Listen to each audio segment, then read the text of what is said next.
everyone, welcome back to Chef Dawg. Okay, lately I've been making some ham and melted cheese sandwiches, and they're delicious. Tried it with some of this Kirkland uncured Black Forest ham, and yeah, next level stuff. You can get this obviously at Costco. It's a Kirkland brand.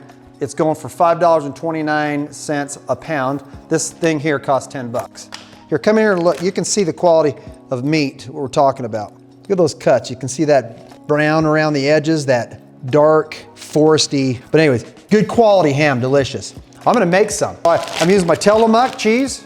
You can get also at Costco. This was right around, I think 10 bucks as well. And then we use the Dave's thin sliced bread. It's about half the calories of normal bread. And it has lots of good organic stuff in it. We just got this. This is, you can see this review of this griddle if you want to, right here. We just got it new. So this is gonna be kind of fun. I'm gonna turn it onto the griddle side. Okay, so what I'm gonna do, take a couple pieces of bread. Now again, most of you guys know how to cook this stuff. It's nothing new. I'm gonna place the buttered side down first. There you go. I've got this set at 400. While it's doing that, I wanna take my ham, because I like it cooked. I'm gonna put it on there as well at the same time. Okay, you wanna butter the other side as well now, a little bit of butter. This I can flip. Again, I don't cook it super long, but what we're gonna do is when this side gets toasty enough,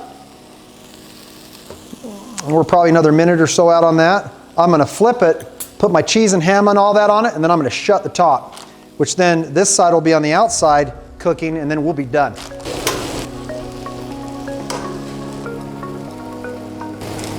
Okay, so my toast on this side is toasty enough. That'll be for you to determine how toasty you want it. So I'm gonna flip it around right now.